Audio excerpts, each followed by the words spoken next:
نحمده ونصلي على رسوله الكريم اما بعد فاعوذ بالله من الشيطان الرجيم بسم الله الرحمن الرحيم رب اشرح لي صدري ويسر لي امري واحلل عقدة من لساني يفقهوا قولي رب زدني علما۔ عذاب قبر قرآن مجید کی روشنی میں، یعنی قرآن مجید میں عذاب قبر کے سلسلے میں کیا بات کہی گئی ہے۔ سمندر میں غرق ہونے کے بعد آل فرعون کو روزانہ صبح و شام آگ کا عذاب دیا جاتا ہے، جیسا کہ اللہ تعالیٰ نے سورہ مومن آیت نمبر 45 اور 46 میں فرمایا کہ آل فرعون بدترین عذاب کے فیر میں آ گئے۔ جہنم کے آگ کے سامنے وہ صبح و شام پیش کیے جاتے ہیں، اور جب قیامت کی گھڑی آئے گی تو حکم ہوگا کہ آل فرعون کو شدید ترین عذاب میں داخل کر دو۔ موت کے وقت سے ہی کافر کو عذاب شروع ہو جاتا ہے، جیسا کہ اللہ تعالیٰ نے فرمایا کاش تم ظالموں کو اس حال میں دیکھو کہ جب وہ جاں کنی کی تکلیف میں مبتلا ہوتے ہیں، فرشتے ہاتھ بڑھا بڑھا کر کہہ رہے ہوتے ہیں لاؤ نکالو اپنی جانیں، آج تمہیں ان باتوں کی پاداش میں رسوا کن عذاب دیا جائے گا جو تم ناحق اللہ تعالیٰ کے بارے میں کہا کرتے تھے اور اللہ تعالیٰ کی آیات کے مقابلے میں تکبر کیا کرتے تھے۔ کافروں کی روح قبض کرتے ہی فرشتے انہیں جہنم کے عذاب میں جھونک دیتے ہیں۔ سورہ نحل آیت نمبر 28 اور 29 میں اللہ تعالیٰ نے فرمایا اپنی جانوں پر ظلم کرنے والے کافر جب موت کے وقت فرشتوں کے ہاتھوں گرفتار ہوتے ہیں تو فوراً سرکشی سے باز آ جاتے ہیں اور کہتے ہیں ہم تو کوئی برا کام نہیں کر رہے تھے۔ فرشتے جواب دیتے ہیں کہ کیسے نہیں کر رہے تھے، اللہ تعالیٰ تمہارے اعمال سے خوب واقف ہے، اب جہنم کے دروازوں میں داخل ہو جاؤ، ہمیشہ ہمیشہ کے لیے جہنم یقیناً بہت ہی برا ٹھکانہ ہے تکبر کرنے والوں کے لیے۔ کافروں کی روح قبض کرتے ہی فرشتے انہیں مارنا پیٹنا شروع کر دیتے ہیں، یعنی جیسے روح قبض کیا جاتا ہے اسی وقت مارنا پیٹنا شروع کر دیتے ہیں فرشتے۔ اللہ تعالیٰ نے سورہ انفال آیت نمبر 50 کے اندر فرمایا کاش تم دیکھتے جب فرشتے یعنی میدان بدر میں کافروں کی روحیں قبض کر رہے تھے، وہ ان کے چہروں اور کولہوں پر ضربے لگاتے جاتے تھے اور کہتے جاتے تھے لو اب جلنے کی سزا کا مزہ چکھو۔ اسی طرح سورہ محمد آیت نمبر 27 کے اندر اللہ تعالیٰ نے فرمایا پس کیا حال ہوگا کافروں کا جس وقت فرشتے ان کی روحیں قبض کریں گے اور ان کے چہروں اور پیٹھوں پر تھپڑ ماریں گے۔ قوم نوح کو غرقاب ہونے کے ساتھ ہی آگ میں داخل کر دیا گیا۔ سورہ نوح آیت نمبر 25 کے اندر اللہ تعالیٰ نے فرمایا قوم نوح کے لوگ اپنے گناہوں کے جرم میں غرق کیے گئے اور آگ میں داخل کر دیے گئے، اور پھر انہوں نے اللہ سے بچانے کے لیے کسی کو اپنا مددگار نہ پایا۔ عذاب قبر کی شدت۔ قبر کے کنارے بیٹھ کر آپ صلی اللہ علیہ وسلم اس قدر روئے کہ مٹی تر ہو گئی۔ حضرت براء رضی اللہ تعالیٰ عنہ سے روایت ہے کہ ہم رسول اللہ صلی اللہ علیہ وسلم کے ساتھ ایک جنازے میں تھے، آپ صلی اللہ علیہ وسلم قبر کے کنارے بیٹھ کر رونے لگے، یہاں تک کہ مٹی آپ صلی اللہ علیہ وسلم کے آنکھوں سے تر ہو گئی۔ پھر آپ صلی اللہ علیہ وسلم نے ارشاد فرمایا اے میرے بھائیوں اس کے لیے کچھ تیاری کر لو۔ ابن ماجہ کی حسن روایت ہے۔ قبروں میں لوگ فتنہ دجال کی طرح آزمائے جائیں گے۔ صحیح بخاری کی روایت ہے کہ حضرت اسماء بنت ابی بکر رضی اللہ عنہا سے روایت ہے کہ رسول اللہ صلی اللہ علیہ وسلم نے فرمایا میری طرف وحی کی گئی کہ تم لوگ قبروں میں فتنہ دجال کی طرح یا اس کے قریب قریب آزمائے جاؤ گے۔ میں یعنی حضرت انس رضی اللہ تعالیٰ عنہ نہیں جانتا کہ حضرت اسماء رضی اللہ عنہا نے کون سا لفظ استعمال کیا ہے، یعنی فتنہ دجال کی طرح یا فتنہ دجال کے قریب قریب۔ اسی طرح نسائی کی صحیح روایت ہے کہ حضرت عائشہ رضی اللہ تعالیٰ عنہا سے روایت ہے کہ نبی کریم صلی اللہ علیہ وسلم عذاب قبر اور فتنہ مسیح دجال سے پناہ مانگا کرتے تھے اور فرماتے تم لوگ قبروں میں آزمائے جاؤ گے۔ رسول اکرم صلی اللہ علیہ وسلم نے عذاب قبر سے پناہ مانگی ہے۔ نسائی کی صحیح روایت ہے کہ حضرت عائشہ رضی اللہ عنہا کہتی ہیں رسول اکرم صلی اللہ علیہ وسلم نے یہ دعا مانگی ہے یا اللہ جبرائیل میکائیل اور اسرافیل کے رب میں تیری پناہ طلب کرتا ہوں آگ کی گرمی سے اور عذاب قبر سے۔ اللہم رب جبرائیل و میکائیل و رب اسرافیل اعوذ بک من حر النار و من عذاب القبر۔ یہ عربی عبارت ہے یہ۔ اگر لوگ عذاب قبر دیکھ لیں گے تو قبروں میں مردے دفن کرنا چھوڑ دیں گے۔ صحیح مسلم کی روایت ہے کہ حضرت انس رضی اللہ تعالیٰ عنہ سے روایت ہے کہ نبی کریم صلی اللہ علیہ وسلم نے فرمایا، اگر مجھے یہ خدشہ نہ ہوتا تم اپنے مردے دفن کرنا چھوڑ دو گے تو میں دعا کرتا کہ وہ تمہیں عذاب قبر کی آوازیں سنوا دے۔ تو میں اللہ تعالیٰ سے دعا کرتا کہ وہ تمہیں عذاب قبر کی آوازیں سنوا دے۔ اگر لوگ عذاب قبر دیکھ لیں تو ہنسیں کم روئیں زیادہ، عورتوں کے ساتھ تعلقات قائم کرنا بھول جائیں اور بستیاں چھوڑ کر میدانوں اور جنگلوں میں جا بسیں۔ ابن ماجہ کی حسن روایت ہے کہ حضرت ابو ذر رضی اللہ تعالیٰ عنہ کہتے ہیں کہ رسول اکرم صلی اللہ علیہ وسلم نے فرمایا، بے شک میں وہ چیزیں دیکھتا ہوں جو تم نہیں دیکھتے، اور میں وہ کچھ سنتا ہوں جو تم نہیں سنتے۔ آسمان اللہ کے خوف سے چرچرا رہا ہے اور اسے چرچرانا ہی چاہیے۔ اس ذات کی قسم جس کے ہاتھ میں میری جان ہے، آسمان میں 4 انگل جگہ تقریباً 3 انچ ایسی نہیں جہاں کوئی فرشتہ اپنی پیشانی اللہ کے حضور رکھے سجدہ نہ کر رہا ہو۔ اگر تم وہ باتیں جان لو جو میں جانتا ہوں تو تم ہنستے کم اور روتے زیادہ، بستروں پر بیویوں سے لطف اندوز نہ ہو سکتے اور اللہ کی پناہ طلب کرتے ہوئے میدانوں کی طرف نکل جاتے۔ حدیث کے راوی حضرت ابو ذر رضی اللہ تعالیٰ عنہ کہتے ہیں کہ کاش میں ایک درخت ہوتا جو کاٹ دیا جاتا۔ ابن ماجہ کی حسن روایت ہے۔ قبر سے زیادہ گھبراہٹ اور سختی والی اور کوئی جگہ نہیں ہے۔ سنن ترمذی کی حسن روایت ہے کہ حضرت عثمان رضی اللہ عنہ کہتے ہیں، رسول اللہ صلی اللہ علیہ وسلم نے ارشاد فرمایا کہ میں نے قبر سے زیادہ سختی اور گھبراہٹ والی جگہ کوئی نہیں دیکھی۔ کبیرہ گناہوں پر عذاب قبر ہوتا ہے، یعنی جو بڑے بڑے گناہ ہیں اس پر بھی قبر میں عذاب دیا جاتا ہے۔ رسول اکرم صلی اللہ علیہ وسلم نے پیشاب کے چھینٹوں سے احتیاط نہ کرنے پر عذاب قبر کی خبر دی ہے۔ اسی طرح غیبت کرنے والوں کو بھی قبر میں عذاب ہوتا ہے، یعنی جو غیبت کرتے ہیں، چغلی کرتے ہیں، ان کو بھی قبر میں عذاب ہوتا ہے۔ صحیح بخاری کی روایت ہے کہ حضرت عبداللہ بن عباس رضی اللہ عنہما سے روایت ہے کہ نبی کریم صلی اللہ علیہ وسلم 2 قبروں سے گزرے۔ آپ صلی اللہ علیہ وسلم نے فرمایا، ان دونوں کو یعنی قبروں میں عذاب ہو رہا ہے اور کسی بڑی بات پر نہیں۔ پھر فرمایا، ان میں سے ایک چغلی کھاتا تھا اور دوسرا اپنے پیشاب سے احتیاط نہیں کرتا تھا۔ یعنی کسی بڑی بات پر عذاب نہیں ہو رہا ہے، اس کا مطلب یہ ہے کہ کسی مشکل یا ناقابل عمل بات پر عذاب نہیں ہو رہا ہے، بلکہ اگر یہ دونوں ان کاموں سے بچنا چاہتے تو بچنا بہت ہی آسان تھا، لیکن وہ نہیں بچے، جس کی وجہ سے ان کو قبر میں عذاب دیا جا رہا ہے۔ قبر کے 2 فرشتے، منکر اور نکیر۔ قبر میں تدفین کے بعد میت کے پاس سوال و جواب کے لیے 2 فرشتے آتے ہیں جن کا رنگ کالا سیاہ اور آنکھیں نیلی ہوتی ہیں، انہیں منکر اور نکیر کہا جاتا ہے۔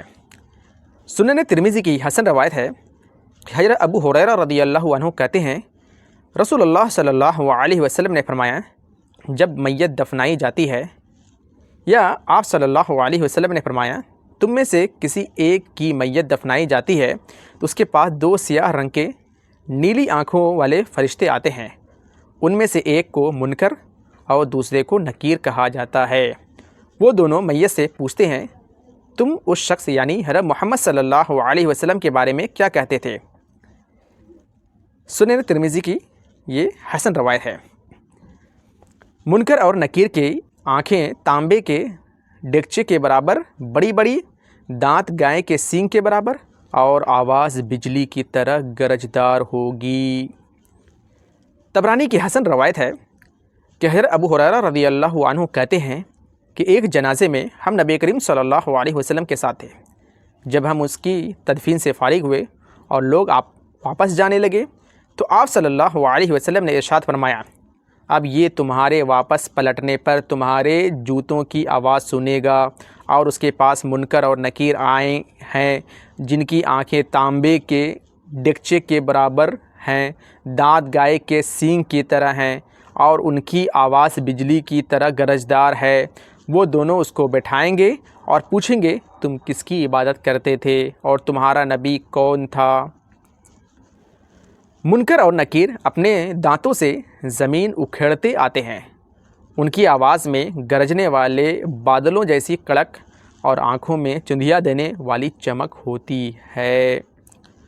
مسند احمد اور بیہقی کی حسن روایت ہے کہ حضرت برا رضی اللہ عنہ روایت کرتے ہیں کہ نبی کریم صلی اللہ علیہ وسلم نے مومن آدمی کی موت کا ذکر کرتے ہوئے فرمایا، پھر اسے اس کی جگہ یعنی قبر میں لوٹایا جاتا ہے تو اس کے پاس منکر اور نکیر آتے ہیں، اپنے دانتوں سے زمین اکھڑتے ہوئے، اپنے بالوں سے زمین رونتے ہوئے، اور مومن آدمی کو بیٹھا دیتے ہیں اور اسے پوچھتے ہیں، اے فلاں تمہارا رب کون ہے؟ اور کافر کا ذکر کرتے ہوئے آپ صلی اللہ علیہ وسلم نے ارشاد فرمایا، منکر اور نکیر اس کے پاس آتے ہیں، اپنے دانتوں سے زمین اکھڑتے ہوئے اور اپنے بڑے بڑے ہونٹوں سے زمین رگڑتے ہوئے، ان کی آواز گرجتے ہوئے بادلوں کی طرح ہوتی ہے اور ان کی آنکھوں میں چندھیا دینے والی چمک ہوتی ہے۔ وہ کافر کو اٹھا کر بیٹھاتے ہیں اور اسے پوچھتے ہیں، اے فلاں بتا تیرا رب کون ہے؟ قبر میں سوال و جواب کے وقت میت کی کیا کیفیت ہوتی ہے؟ قبر میں تدفین کے بعد انسان کے جسم میں روح ڈالی جاتی ہے اور سوالوں کا جواب دینے کے لیے ہر انسان کو عقل اور شعور بھی دیا جاتا ہے۔ مسند احمد اور طبرانی کی حسن روایت ہے کہ حضرت عبداللہ بن عمر رضی اللہ عنہما سے روایت ہے کہ رسول اللہ صلی اللہ علیہ وسلم نے قبر کے فرشتوں کا ذکر فرمایا تو حضرت عمر رضی اللہ عنہ نے عرض کیا، یا رسول اللہ کیا ہمیں ہماری یہ سمجھ بوجھ لوٹا دی جائے گی؟ آپ صلی اللہ علیہ وسلم نے ارشاد فرمایا، بالکل آج جیسی ہی سوجھ بوجھ قبر میں دی جائے گی، یعنی قبر میں دی جائے گی۔ حضرت عمر رضی اللہ عنہ نے کہا، فرشتے کے منہ میں پتھر، یعنی میں ان کو خاموش کرا دوں گا۔ اسی طرح بیہقی کی روایت ہے کہ حضرت عمر بن خطاب رضی اللہ تعالیٰ عنہ سے روایت ہے کہ جب نبی کریم صلی اللہ علیہ وسلم نے صحابہ کرام کو قبر میں آزمائے جانے اور منکر اور نکیر کے سوال و جواب کے بارے میں آگاہ فرمایا تو انہوں نے پوچھا، یا رسول اللہ صلی اللہ علیہ وسلم کیا اس وقت مجھے میری عقل لوٹا دی جائے گی؟ آپ صلی اللہ علیہ وسلم نے ارشاد فرمایا، ہاں۔ حضرت عمر رضی اللہ عنہ نے عرض کیا، پھر میں دونوں فرشتوں یعنی منکر نکیر کے لیے کافی ہوں گا۔ واللہ اگر ان فرشتوں نے مجھ سے پوچھا تمہارا رب کون ہے، یعنی تمہارا رب کون ہے، میں جواب دوں گا میرا رب تو اللہ ہے، تم بتاؤ تم دونوں کا رب کون ہے؟ سوال جواب کے وقت انسان کو عقل اور شعور دیا جاتا ہے تاکہ سوچ سمجھ کر جواب دے سکے، لیکن برزخی زندگی بہرحال دنیا کی زندگی سے مختلف ہے، لہٰذا اس کیفیت کو دنیا کی کیفیت جیسا سمجھنا درست نہیں ہوگا۔ اس کیفیت کا علم اللہ کے سوا کوئی نہیں جانتا۔ قبروں میں نعمتوں کی اقسام۔ مومن آدمی کو قبر میں درجہ ذیل 10 نعمتیں یا ان میں سے بعض نعمتیں حاصل ہوتی ہیں۔ قبر میں اطمینان اور بے خوفی کی کیفیت۔ نمبر 2، جہنم سے بچنے کی خوشخبری۔ نمبر 3، جنت کی بشارت اور جنت میں اپنی نعمتوں بھری آرام گاہ کا دلکش نظارہ۔ نمبر 4، جنت کی نعمتوں سے مستفید ہونے کے لیے جنت کی طرف ایک دروازہ۔ نمبر 5، جنت کے بستر اور جنت کے لباس۔ نمبر 6، 35 میٹر یعنی قبر کی فراخی ہو جاتی ہے، چوڑا کر دیا جاتا ہے۔ نمبر 7، قبر میں 14ویں کی چاند جیسی روشنی کے ساتھ سبز باغ کا منظر۔ نمبر 8، قبر کی تنہائی دور کرنے کے لیے نیک اعمال کی خوبصورت انسانی شکل میں رفاقت۔ نمبر 9، قیامت کے روز ایمان پر اٹھنے کی بشارت۔ نمبر 10، سکون اور آرام کی نیند قیامت تک۔ مومن آدمی اپنی قبر میں کسی گھبراہٹ اور پریشانی کے بغیر اٹھ کر بیٹھ جاتا ہے۔ سوال و جواب میں کامیاب ہونے کے بعد مومن آدمی کو جہنم دکھائی جاتی ہے اور اس سے بچنے کی بشارت دی جاتی ہے۔ جنت کی طرف سوراخ کر کے مومن آدمی کو جنت کی نعمتوں کا نظارہ کروایا جاتا ہے اور اسے اس کا محل بھی دکھایا جاتا ہے۔ مومن کو قیامت کے روز حالت ایمان پر اٹھنے کی بشارت دی جاتی ہے۔ مسند احمد کی صحیح روایت ہے کہ حضرت عائشہ رضی اللہ عنہا کہتی ہیں کہ ایک یہودی عورت میرے گھر کھانا مانگنے آئی اور کہنے لگی، اللہ تجھے فتنہ دجال اور فتنہ قبر سے پناہ دے، مجھے کھانا کھلاؤ۔ عائشہ رضی اللہ عنہا کہتی ہیں کہ میں نے اسے روک لیا یہاں تک کہ رسول اکرم صلی اللہ علیہ وسلم تشریف لے آئے۔ میں نے عرض کیا، یا رسول اللہ صلی اللہ علیہ وسلم، یہ یہودی عورت کیا کہہ رہی ہے؟ آپ صلی اللہ علیہ وسلم نے پوچھا، کیا کہتی ہے؟ میں نے عرض کیا، یہ کہتی ہے کہ اللہ تجھے فتنہ دجال اور فتنہ قبر سے پناہ دے۔ عائشہ رضی اللہ عنہا کہتی ہیں کہ آپ صلی اللہ علیہ وسلم کھڑے ہو گئے اور اپنے دونوں ہاتھ پھیلا لیے اور فتنہ دجال اور فتنہ قبر سے پناہ مانگنے لگے۔ پھر فرمایا، کوئی نبی ایسا نہیں گزرا جس نے اپنی امت کو فتنہ دجال سے نہ ڈرایا ہو، لیکن میں تمہیں دجال کے بارے میں ایسی خبر دیتا ہوں جو اس سے پہلے کسی نبی نے اپنی امت کو نہیں دی۔ وہ یہ ہے کہ دجال کانا ہوگا، یعنی اس کی ایک آنکھ ہوگی، اس کے دونوں آنکھوں کے درمیان کافر لکھا ہوگا جسے ہر مومن پڑھ لے گا۔ جہاں تک فتنہ قبر کا تعلق ہے، تم لوگ قبروں میں آزمائے جاؤ گے اور قبروں میں سوال کیے جاؤ گے۔ اگر آدمی نیک ہو تو اسے اپنی قبر میں بغیر کسی گھبراہٹ اور پریشانی کے بٹھایا جاتا ہے اور اسے پوچھا جاتا ہے، تو اسلام کے بارے میں کیا کہتا ہے؟ جہاں تک فتنہ قبر کا تعلق ہے، تم لوگ قبروں میں آزمائے جاؤ گے اور قبروں میں سوال کیے جاؤ گے۔ اگر آدمی نیک ہو تو اسے اپنی قبر میں بغیر کسی گھبراہٹ اور پریشانی کے بٹھایا جاتا ہے اور اسے پوچھا جاتا ہے، تو اسلام کے بارے میں کیا کہتا تھا؟ نیک آدمی کہتا ہے، میرا رب اللہ ہے۔ پھر اس سے پوچھا جاتا ہے، جو صاحب تمہارے درمیان آئے تھے وہ کون تھے؟ نیک آدمی کہتا ہے، حضرت محمد صلی اللہ علیہ وسلم اللہ تعالیٰ کی واضح نشانیاں لے کر آئے اور ہم نے ان کی تصدیق کی۔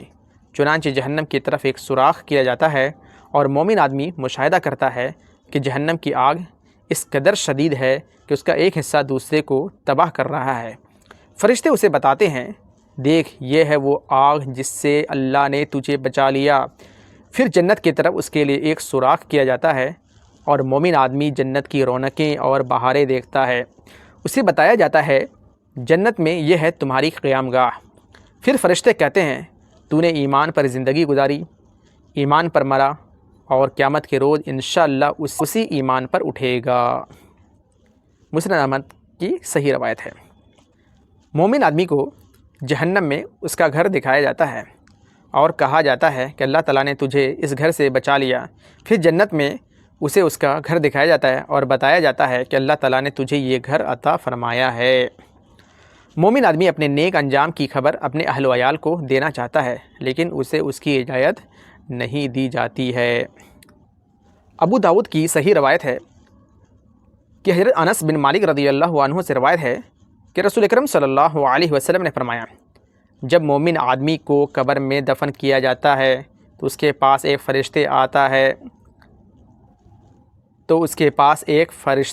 ہے جو اس سے پوچھتا ہے، تو کس کی عبادت کرتا تھا؟ اگر اللہ اسے ہدایت دے تو وہ کہتا ہے، میں اللہ کی عبادت کرتا تھا۔ پھر فرشتہ اس سے پوچھتا ہے، اس آدمی حضرت محمد صلی اللہ علیہ وسلم کے بارے میں تو کیا کہتا تھا؟ مومن آدمی جواب دیتا ہے، وہ اللہ کے بندے اور اس کے رسول ہیں۔ اس کے بعد اس سے کوئی اور بات نہیں پوچھی جاتی۔ پھر اسے جہنم میں ایک گھر دکھایا جاتا ہے اور اسے بتایا جاتا ہے، یہ تمہارے لیے تھا، لیکن اللہ تعالیٰ نے تجھے اس سے بچا لیا اور اس کے بدلے میں تجھے جنت میں ایک گھر عطا فرمایا ہے، جسے مومن آدمی دیکھتا ہے اور کہتا ہے کہ ذرا مجھے چھوڑ دو، میں اپنے گھر والوں کو خوشخبری دے دوں، یعنی کہ اللہ تعالیٰ نے مجھے جنت میں گھر عطا فرمایا ہے، لیکن اسے کہا جاتا ہے اب یہیں ٹھہرو۔ مذکورہ بالا حدیث میں ایک فرشتہ کے قبر میں آنے کا ذکر ہے، جبکہ دوسری حدیث میں 2 فرشتوں کا ذکر ہے۔ اس کا مطلب یہ ہے کہ بعض لوگوں کے پاس 2 فرشتے آتے ہیں، بعض کے پاس 1 فرشتہ آتا ہے۔ آپ صلی اللہ علیہ وسلم کا ارشاد مبارک ہے کہ ہر آدمی کے 2 مقام ہیں، ایک جنت میں، ایک جہنم میں۔ جب کوئی شخص مرنے کے بعد جہنم میں چلا جاتا ہے تو اہل جنت اس کی جگہ کے وارث بن جاتے ہیں۔ رسول اکرم صلی اللہ علیہ وسلم کے بارے میں کیے گئے سوال کے الفاظ مختلف احادیث میں مختلف ہیں۔ بعض الفاظ سے یہ گمان ہوتا ہے کہ شاید قبر میں آپ صلی اللہ علیہ وسلم کی شکل مبارک دکھا کر سوال کیا جاتا ہے، حالانکہ ایسا نہیں ہے۔ یہ بالکل ایسا ہی ہے جیسے کسی غائب آدمی کے بارے میں کوئی سوال کرے کہ فلاں آدمی کون ہے۔ نمازی آدمی پر قبر میں معمولی سا خوف یا گھبراہٹ بھی طاری نہیں ہوتی۔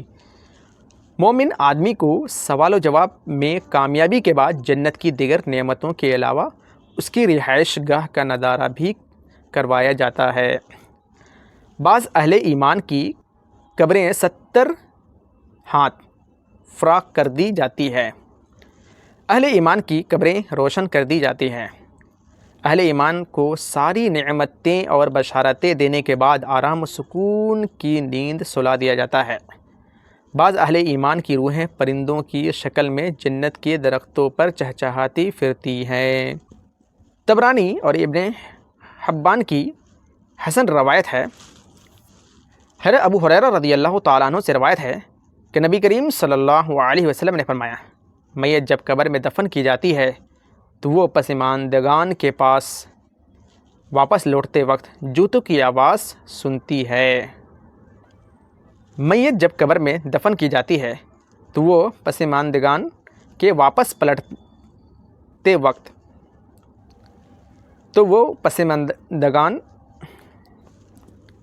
میت جب قبر میں دفن کی جاتی ہے تو وہ پسماندگان کے واپس لوٹتے وقت جوتوں کی آواز سنتی ہے۔ اگر میت مومن ہو تو اسے قبر میں کہا جاتا ہے بیٹھ جاؤ، وہ بیٹھ جاتا ہے اور اسے سورج غروب ہوتا دکھایا جاتا ہے اور پوچھا جاتا ہے کہ وہ شخص جو بہت پہلے تمہارے ہاں مبعوث ہوئے ان کے بارے میں تم کیا کہتے تھے اور تم ان کے بارے میں کیا گواہی دیتے ہو؟ مومن آدمی کہتا ہے ذرا بیٹھو، مجھے اب نماز عصر ادا کرنے دو، یعنی سورج غروب ہونے والا ہے اس لیے مجھے نماز عصر ادا کرنے دو۔ فرشتے کہتے ہیں بے شک تو دنیا میں نماز پڑھتا رہا ہے، ہم جو بات پوچھ رہے ہیں اس کا ہمیں جواب دو۔ بتاؤ وہ شخص جو بہت پہلے تمہارے درمیان مبعوث کیے گئے ان کے بارے میں تم کیا کہتے تھے اور کیا گواہی دیتے تھے؟ مومن آدمی کہتا ہے وہ حضرت محمد صلی اللہ علیہ وسلم ہے، میں گواہی دیتا ہوں کہ وہ اللہ کے رسول ہیں اور اللہ کی طرف سے حق لے کر آئے ہیں۔ تب اسے کہا جاتا ہے اسی عقیدے پر تو زندہ رہا، اسی پر مرا اور انشاءاللہ اسی عقیدے پر اٹھے گا۔ پھر جنت کے دروازوں میں سے ایک دروازہ اس کے لیے کھول دیا جاتا ہے اور اسے بتایا جاتا ہے جنت میں یہ تمہارا محل ہے اور جو کچھ اللہ نے جنت میں تمہارے لیے تیار کر رکھا ہے اور یعنی وہ بھی دیکھ لو۔ یہ سب کچھ دیکھ کر اس کے شوق اور لذت میں اضافہ ہو جاتا ہے۔ پھر اس کی قبر 70 ہاتھ کھلی کر دی جاتی ہے اور اسے منور کر دیا جاتا ہے، یعنی چوڑا کر دیا جاتا ہے اور روشن کر دیا جاتا ہے۔ اس کے جسم کو پہلی والی حالت میں لوٹا دیا جاتا ہے، یعنی اسے سلا دیا جاتا ہے اور اس کے روح کو پاکیزہ اور خوشبودار بنا دیا جاتا ہے اور یہ پرندے کی شکل میں جنت کے درختوں پر اڑتی پھرتی ہے۔ یعنی قبر میں مومن کا نیک انجام۔ اللہ تعالیٰ کے اس ارشاد کی تفسیر ہے کہ اللہ تعالیٰ اہل ایمان کو کلمہ طیبہ کی برکت سے دنیا اور آخرت کی زندگی یعنی قبر میں ثابت قدمی عطا فرماتے ہیں۔ سوال و جواب میں کامیابی کے بعد مومن آدمی کے لیے قبر میں جنت سے بستر لا کر بچھا دیا جاتا ہے اور جنت کا لباس پہنا دیا جاتا ہے۔ جنت کی نعمتوں سے مستفید ہونے کے لیے مومن آدمی کی قبر میں جنت کی طرف ایک دروازہ کھول دیا جاتا ہے۔ بعض اہل ایمان کی قبریں حد نگاہ تک فراخ کر دی جاتی ہے۔ مومن آدمی کی قبر میں اس کے نیک اعمال انتہائی خوبصورت آدمی کی شکل میں آتے ہیں، جسے دیکھ کر مومن آدمی کی مسرت اور خوشی میں بہت زیادہ اضافہ ہوتا ہے۔ مومن آدمی اپنا نیک انجام دیکھ کر اس قدر خوش ہوتا ہے کہ قیامت کی جلد قائم ہونے کی دعا کرنے لگتا ہے۔ مومن آدمی اپنے نیک انجام کی خوشی میں جلد از جلد اپنے اہل و عیال سے ملنے کی آرزو کرتا ہے۔ مسند احمد اور ابو داؤد کی حسن روایت ہے کہ حضرت براء بن عازب رضی اللہ عنہ کہتے ہیں رسول اکرم صلی اللہ علیہ وسلم نے فرمایا، مومن بندے کی قبر میں 2 فرشتے آتے ہیں جو اسے اٹھا کر بیٹھا دیتے ہیں اور پوچھتے ہیں تیرا رب کون ہے؟ مومن آدمی کہتا ہے میرا رب اللہ ہے۔ فرشتے پوچھتے ہیں تیرا دین کون سا ہے؟ مومن آدمی کہتا ہے میرا دین اسلام ہے۔ پھر وہ پوچھتے ہیں وہ شخص جو تمہارے درمیان بھیجا گیا کون تھا؟ مومن آدمی کہتا ہے وہ اللہ کے رسول تھے۔ پھر فرشتے پوچھتے ہیں تجھے یہ باتیں کیسے معلوم ہوئی؟ مومن آدمی کہتا ہے میں نے اللہ کی کتاب پڑھی اور اس پر ایمان لایا اور اس کی تصدیق کی۔ آسمان سے ایک منادی پکارتا ہے میرے بندے نے سچ کہا اور اس کے لیے جنت سے بستر لے آؤ، جنت سے لباس لے آؤ، جنت کی طرف ایک دروازے کھول دو جہاں سے جنت کی ہوا اور خوشبو اسے آتی رہے۔ اس کی قبر حد نگاہ تک فراخ کر دی جاتی ہے۔ آپ صلی اللہ علیہ وسلم نے فرمایا پھر اس کے پاس ایک خوبصورت چہرے والا آدمی آتا ہے، خوبصورت کپڑے پہنے ہوئے، بہترین خوشبو لگائے ہوئے، اور کہتا ہے تجھے آرام اور راحت کی بشارت ہو، یہی وہ دن ہے جس کا تجھ سے وعدہ کیا گیا تھا۔ مومن آدمی پوچھتا ہے تو کون ہے؟